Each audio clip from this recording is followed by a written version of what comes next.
Oh yeah. There's one. There's one. There's one. Oh, there we go. There we go. Oh, mackerel or something, is it? Oh! Mackerel. There was dinner there, Mick. Don't want to remind you too much about it. But... Yeah, look, I didn't want this one shark, so I was going a bit quicker. I've got to be honest. I've travelled to the very top of Australia with a special fishing adventure in mind. I'm joining forces with my good mate Hamish, who runs a fishing charter operation off the top of the mainland on Albany Island. This part of the world always makes you feel like you're far removed from civilization, but there isn't time to dwell on it as our small crew packs away plenty of gear and then gets ready to make our trip across to the island. Our plan is to stay the night here in Albany, and then Hamish is taking a few days off from charter fishing to help us explore and fish our way along the west coast of the peninsula.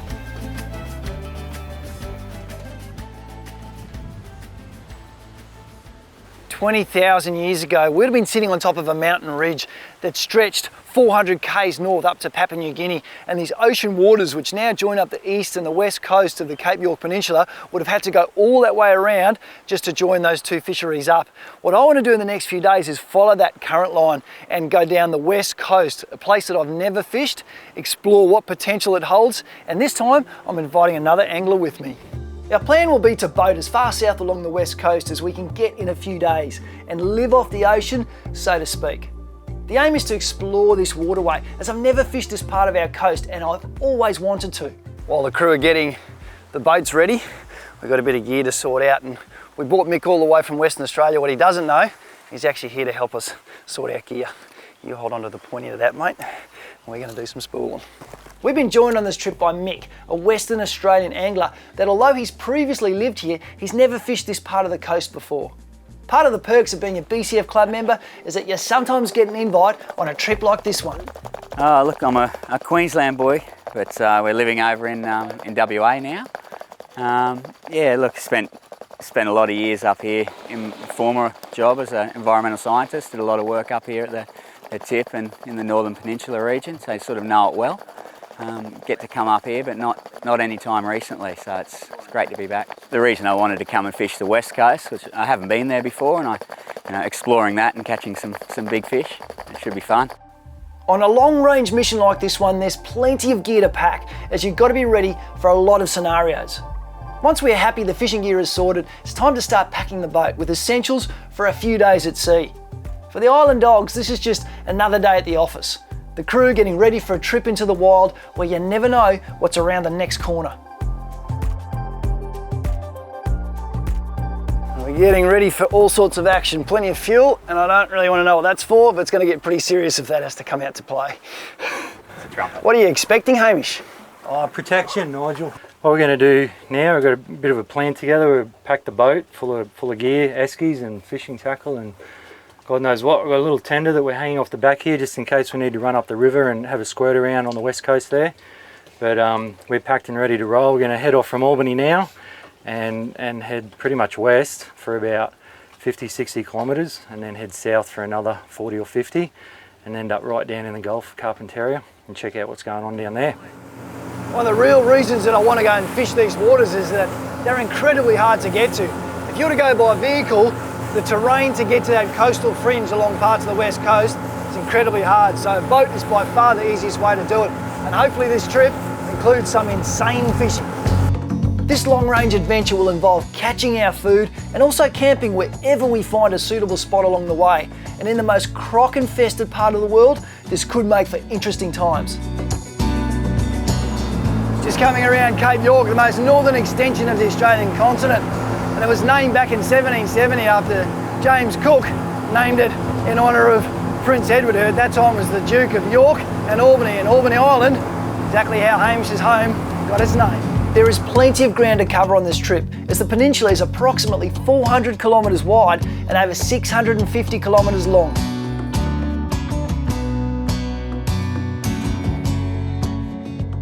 On our way down the west coast, we're just dropping into the port of Seisha. We had to send a lot of gear up here before we came, and the joys of Cape York logistics, one package got lost. We don't want to run out of lures all the way down there, so hopefully it's here somewhere.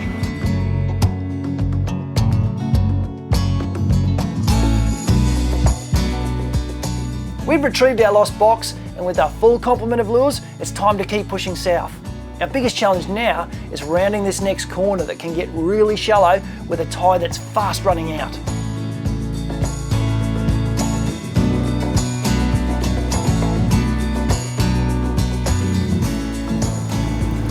Righto, rope's clear. Are we stuck? We are. Yeah. We're on it. You did say there'd be some sandbanks through this area. Yeah, this is a good spot where we normally come and just anchor up. It's a good spot for fishing here. Good sandbar, flathead, brim. Solid brim. Like, I mean, 15 big centimetre ones. brim. The only option now is to get the tender away from the bigger boat, and with some pushing and pulling, try to dislodge our mothership from the sand. This isn't a place you want to spend long in the water, so the crew works hard to get the boat floating. In deeper water, we have to retie the tender, then quickly get back underway to make it through the next section with enough water. This trip isn't starting the way we planned. Far out, that's good. Sound good, does it? Right? Yeah, jump on. Crisis averted. Good job, Hammer. Hey? Can we keep going now? We now need to look out to be constantly on the search for shallow waters. And then the next problem hits, issues with the starboard motor that Hammer fixes in true bush style.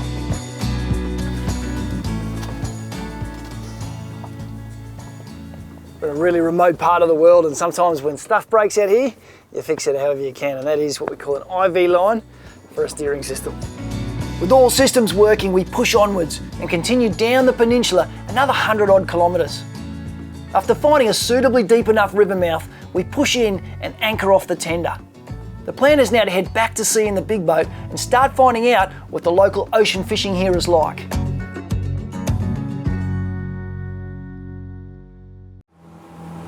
Time is starting to run out on our first day, so all we've done is we've dropped off the tender. We passed a bucket load of birds working one of these beaches here, so we're about to put some lines in the water, because if we don't catch anything now, we don't eat tonight. The idea now is to very quickly work out what type of bait these fish might be feeding on. We've got a range of options, from big squid looking profiles, small baitfish profiles. We've got that medium range baitfish profile all in the hard bodies, and then should it get a little bit tougher, we can always resort to jigging soft plastics on the reefs out here. One of these options should hopefully put some dinner on the table. There are plenty of signs of predators feeding not far from the river mouth, and the sounder shows plenty of life on the bottom as well. We decide to start jigging lures, as the priority is to catch some food for dinner. We start slowly with a few smaller fish, and then the bigger models decide to show up. Oh yeah, there's one, there's one. Good one. Oh, there we go, there we go. Oh, mackerel or something, isn't it? Mackerel. There was dinner there, Mick. Don't want to remind you too much about it. But... Yeah, look, I didn't want this one shark, so I was going a bit quicker. I've got to be honest. Such a variety of species in these waters that could be literally anything. Is it a shark? Yep. No, it's a that's cove. a big, is that a I think it's a cobia? cove, man. Yeah. It's a big cove. Yeah. Oh yes. Yes, Hammer. Woo! Have a look at that. There's a chunk of a cobia. Little soft plastic munching cobia. Shows you what they'll eat and what you can handle them. Pretty like here sometimes. That's a little 5-inch plastic. A fish that big, sitting down there eating small bait, and he's gone, oh well, you know what? I think I'll eat that. It's way too big for us to eat this one. As hungry as Mick is, he can't eat this one. We're going to put this one back and see what else we can do. Mick has never caught one of these fish, and I can tell he's itching at the opportunity to maybe hook one right here. We've started the trip in awesome fashion, not so much from the perspective of catching a fish to eat, but our big cobia has definitely lifted spirits in the boat. With the sun getting low, we set sights on dinner and start hooking some quality reef fish. The problem now is the sharks, and it's becoming extremely frustrating and seemingly impossible to get a hooked fish past them. We've travelled very hard to be here today, and the fishing hasn't quite turned out to be as good as we'd hoped, but it's early days. We've only been here for a few hours this afternoon. Looks like we're going to be doing a tough for dinner tonight. At the moment, Hamish is going to go and find a place to anchor up, and then tomorrow we need to start working pretty hard to see if we can find a fish here. We're now calling this river system home and heading to set up anchor for the night. It's an isolated and beautiful place to stay, and we'll sleep on the boat tonight after a consolation dinner of potato salad wraps.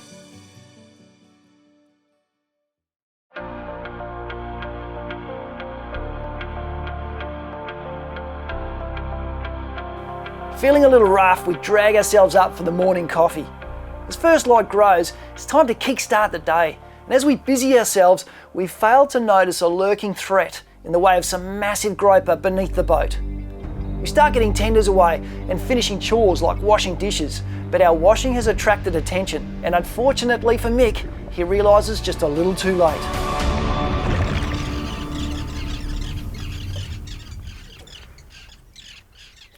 Yeah, just doing some dishes onto my third plate, and then it looks like a groper has come up and taken the whole plate and a bit of my hand. We're down a plate. And,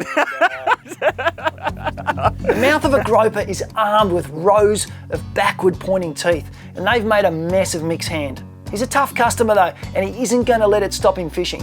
Hammer gets the first aid kit out, and we try to disinfect the cuts, knowing that we're going to have to keep an eye on them from here on in. It's now time to get back out to sea to find out if we can turn our fishing fortunes around. Go on, Hammer. Little bloke, just a little big eye trevally. First fish for the morning, bit unexpected. We're on our way out to the reef at the moment. Just on the run out tide, there were so many birds sitting off this bankside that it was worth having a little throw, and there's got to be a variety of predators like that lined up, probably a whole lot bigger. This is probably food for half of the predators that live along these shorelines. That's a start to the day.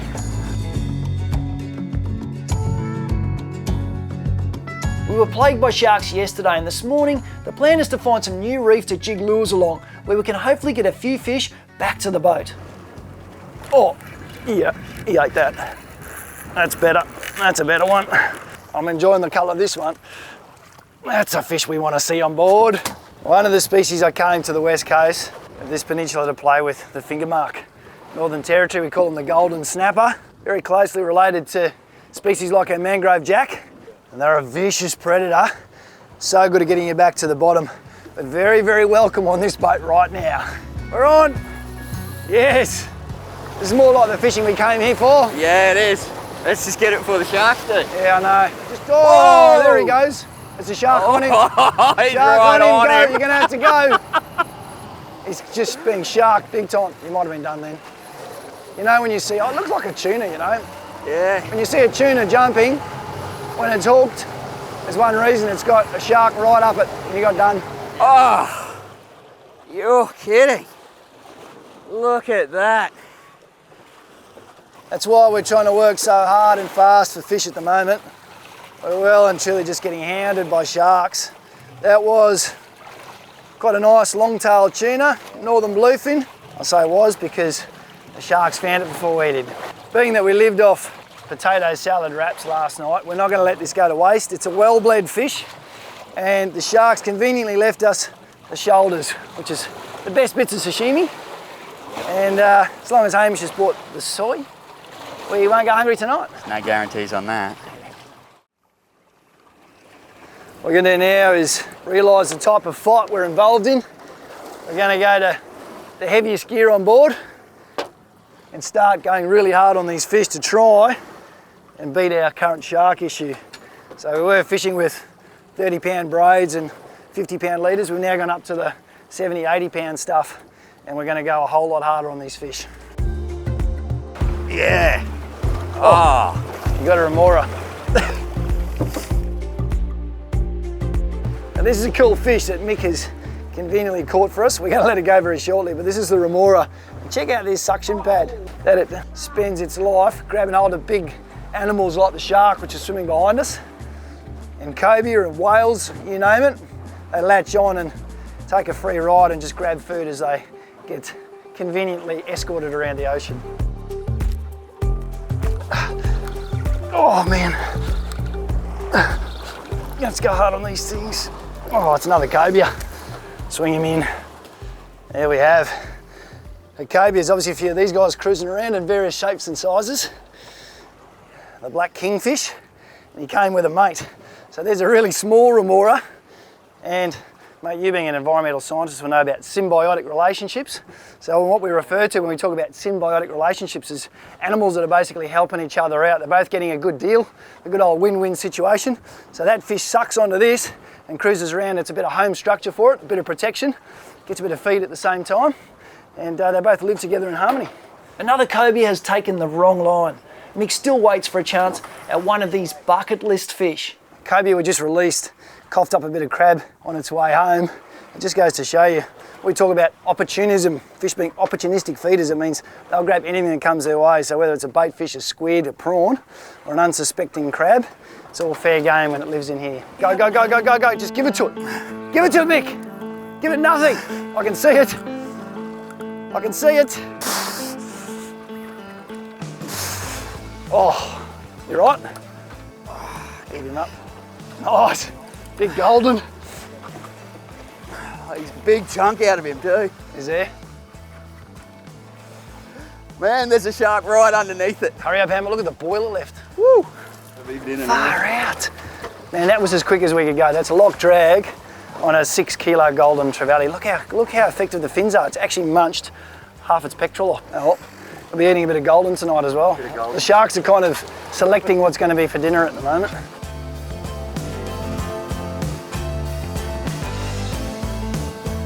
One of our tropical snappers, which there are many different species in the family. They're very cool looking fish. They all come well lit up with these golden stripes. They include other species like your hussar and the like. Very good eating. This one is lucky, as Mick mentioned, to get up past those sharks. Oh, there's one. That's a mackerel. That's a mackerel. Oh yes. That's what we got to do when the sharks are running thick. It's called poling mackerel. There you go, juvenile Spanish mackerel. They breed in these waters. This one wouldn't be very old. I was lucky to get it back, armed with a set of chompers like that. They're very good at biting off soft plastics. This one got into the boat pretty quickly before the sharks got it. I'm going to let it go before the sharks come and find it. You talk about versatile fishing lures. Good old soft plastic or a metal jig have got to be some of the most versatile. You can either just hop them down on the bottom for your reef species, or you can wind them flat stick back to the boat and gee up those predatory pelagic species. Shark straight away. Oh, big golden. Look at the shark on it. Look at the shark on it. Oh. No. Far out, they're hard to beat. We take a break from fishing while Hamish quickly prepares some lunch and dinner for us. And we get to thinking, how long would one of us last if we had to go for a swim in these waters? Just running a bit of an experiment, having a play with the local sharks. There's a big one cruising the back. Hamish is going to see if we can get him right up close and just see how damaging he can be. We quickly come to the conclusion that none of us could swim fast enough to survive around here, and maybe we should just stay in the boat.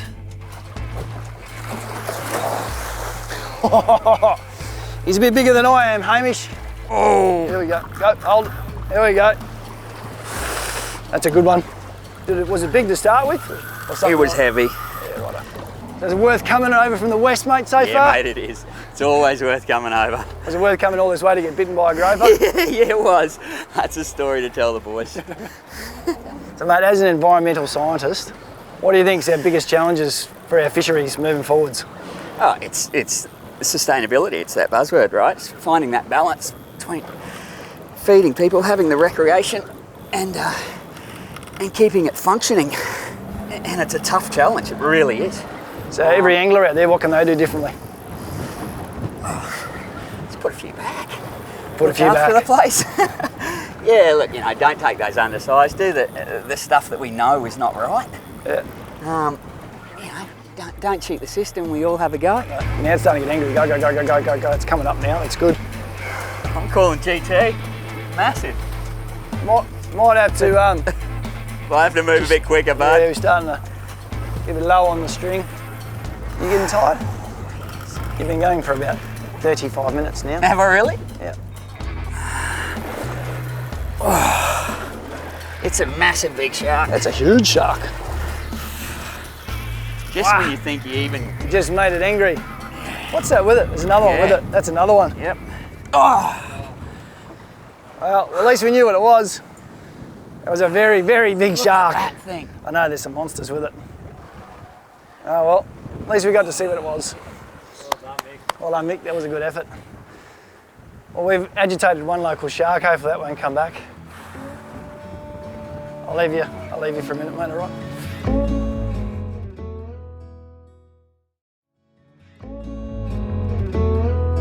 We stopped for a brief sashimi snack, minus the soy and ginger that Hamish has neglected to bring, and then it's off to the shallows where we've seen a few birds working on top of bait. Big discoloured section in the water here. It almost looks like the shadow of a cloud, but it's not. It's a tightly concentrated pack of bait, referred to as a bait ball. So that's their way of defending themselves in terms of a game of numbers. If they huddle close together, they're hoping just the poor outer individuals get eaten, and that way they find a way to protect themselves as best they can in open waters like this. As we start casting lures around the baitfish schools, the signs start looking better and better, and you know a hookup can't be far away. Yes, Hamish has thrown a stick bait and all this action over here and he's hooked. Looks like a nice queenie. Well done, mate. Giant queenfish, what a cracker. One of the biggest ones I've seen for a while. Solid. Grant almost pushed the 1.5 metre mark, these guys. They are such a broad, still but skin-bodied fish. They know how to battle. And we know what's been running around harassing these local bait balls, mate.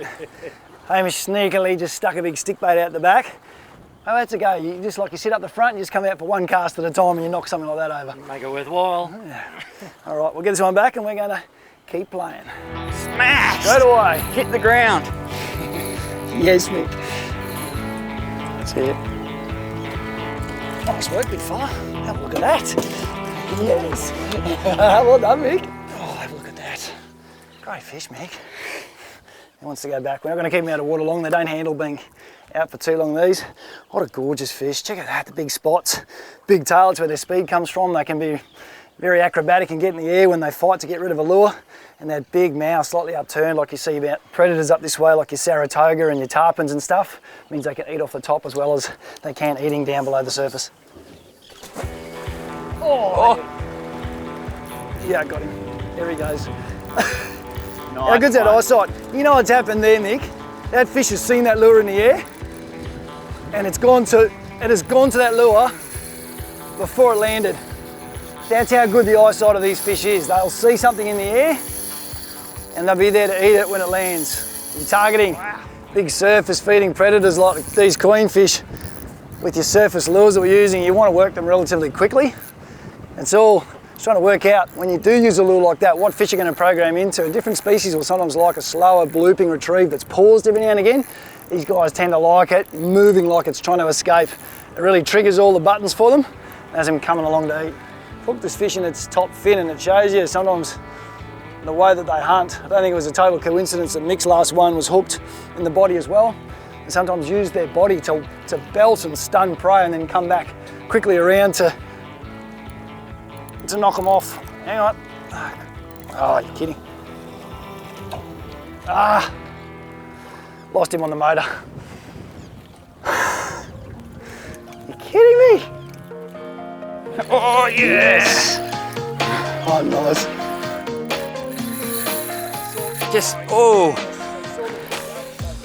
So I just saw it hit the surface not far away, so I threw it out there and it had a go at it and I was just, I was just not paying attention. I reckon you'll probably catch another one here. Yep. Got him? Yep. Yes. It's about my 4th throw in that spot for a 4th strike. The first hook up.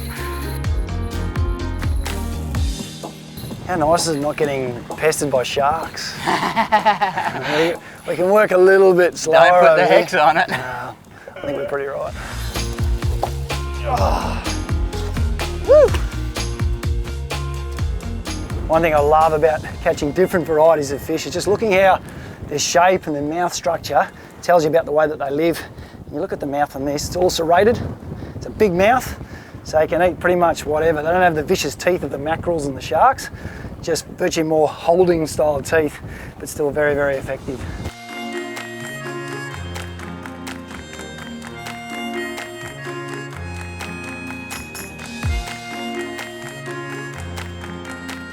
Lunch is getting harder and harder to have at the moment. We've just dropped the anchor, and as we're getting ready to eat, Amy's just seen a massive eruption of predators eating bait in the distance, so it's just too good to not run over there and have a shot at. There's another one. Yes. Whoa, I think this one's woken up yet. What I'm doing at the moment is casting this really small soft plastic. It's white, so it's got a great profile in the water. Nice contrast. And then I'm just winding it back like a fleeing bait fish. They're busting up over here, get into a mick.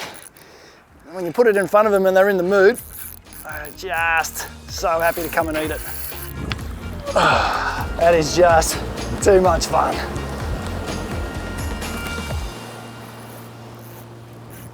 My goodness, I was just looking where I was going to make the next cast. I ate it at the boat. There's a reason all these fish are stacked up here at the moment, is that there's a lot of current working along this bank. What it's doing, you can actually see current lines in the water, and that in itself is a structure, and it'll hold up bait. And wherever that bait holds up, you're going to find the predators. Cool thing to see is how many different sizes of queenfish there are in amongst this school. We've had almost fingerling size through to these medium to larger ones, and then there's truly some bigger ones in amongst them. So it's a sign of a really, really healthy system. That's what you want to see. Watching these fish hunt so close to the bank has given us an idea for a change in perspective.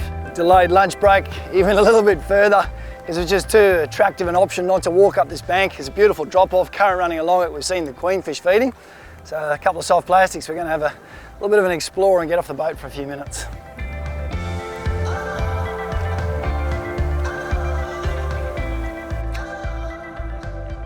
Nice work. Shallow enough here that I don't have to worry about a croc. Oh, look at the boil. Hang on a sec. I'm going to leave you for a sec. Yeah, get back out there. There's fish busting there. I feel a long way away from home right now catching this off the shore. It's great fun. Oh, Keep going. oh, yep. Nice. Work, mate. They're just queuing up and, oh yes. Oh, yep. Here we go. Nice. Yours is bigger. Australia is such a big country, and one of the best aspects I love about travelling and fishing it is you see just how much the fisheries vary depending on where you are. Just the east coast of this peninsula to the west, there's quite a dramatic change in both the vegetation, the terrain, and of course the fishery. And to see how it all varies and learn from it, it's just such a special experience. Australia is so big that parts of our fishery have evolved with some form of separation that scientists can identify at genetic levels. For example, the fishery in this area differs slightly to the next large basin to the west and the ocean waters of the Northern Territory. Oh yes. You on? There's one, yep. To be able to explore a little river system, just after we've been playing with the reef species and what you call the inshore blue water options around here, just to come in and be able to knock off a fish every third cast. What an amazing place. Nice. Oh yes. There you go. Oh. Being very careful fishing around this edge. The beauty of it is we can actually see the drop off in these type of waters. You don't want to be anywhere within 5 metres of a water edge where you can't see what's beyond it, because you're in perfect strike lunge range of a crocodile, and there's plenty of them in these parts. But here, with that ledge being there, there's no way one of those animals is going to get out here and have a shot at us, so we're quite safe here at the moment. But it always pays to keep it in mind. 5 metres from the water's edge where you can't see what's beyond, and that'll keep you safe.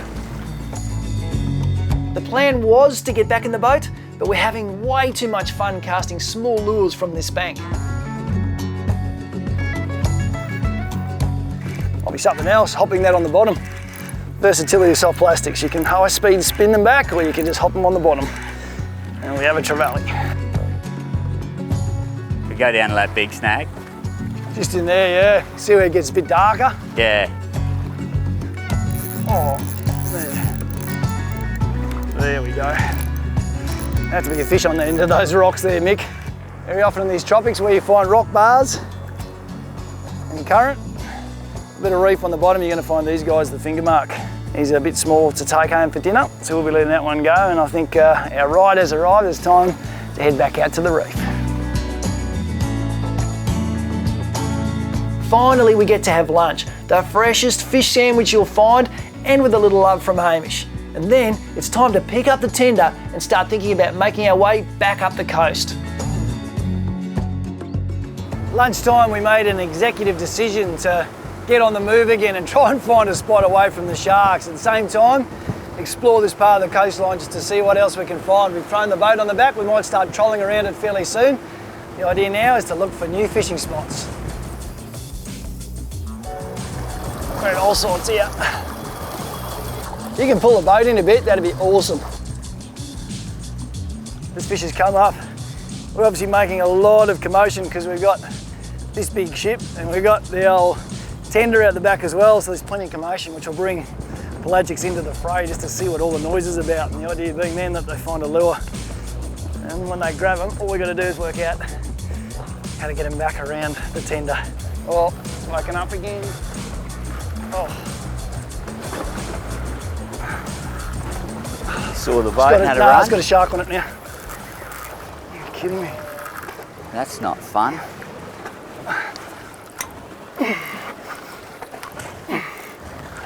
Tuna head.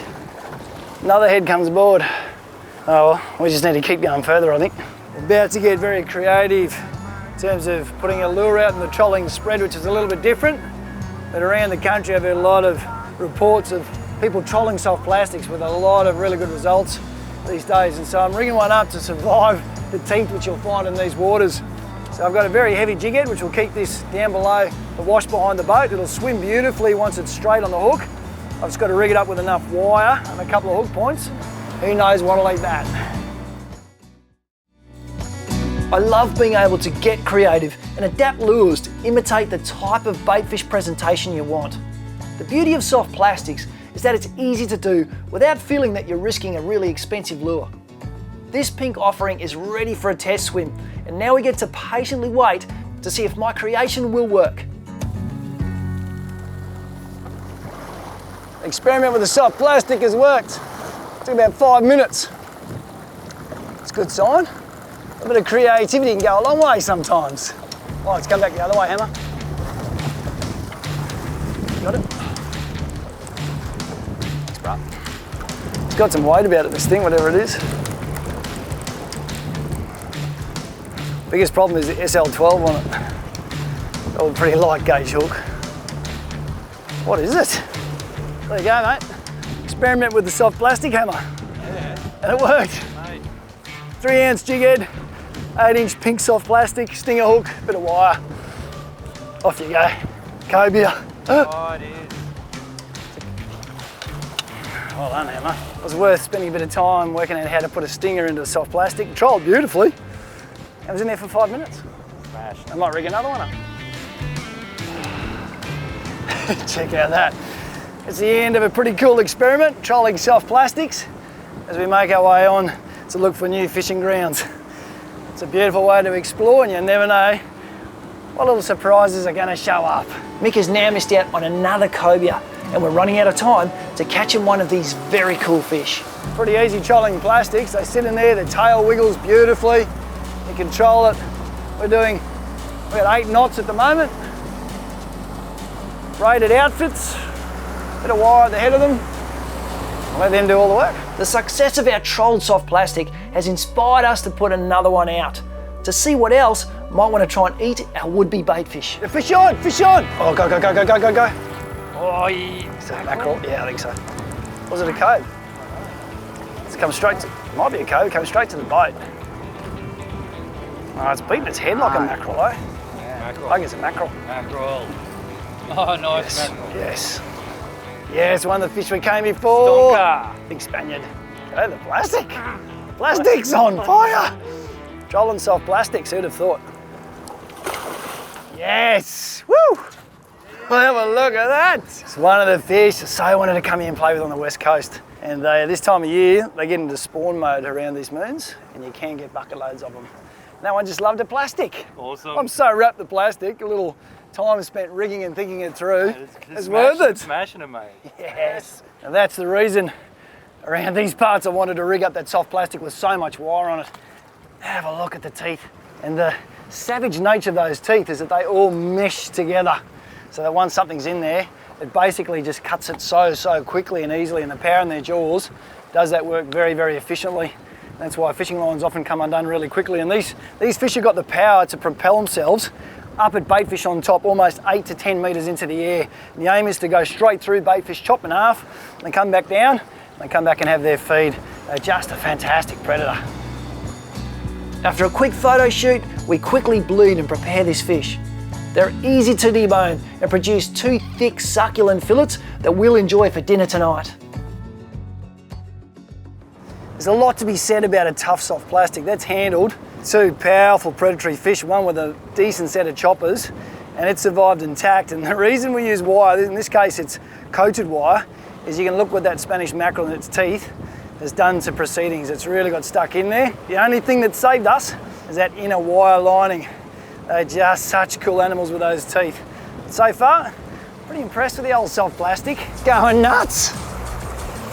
I'm gonna have to go under. I'm going under. I'm gonna go under. We've got 2 soft plastics out there now. Both went at the same They've just been time. obliterated. We're both talking about how good this part of the coastline is. And as we're sitting there looking at some rods, they've both buckled. Mine's a Cobia. You're in? Yeah. What do you got, Mick? Don't know. Could it be? The elusive. Mick has never caught a cobia before, and on this mission he said, one fish I'd like to catch here is a cobia. Are you going there, Mick? Yep.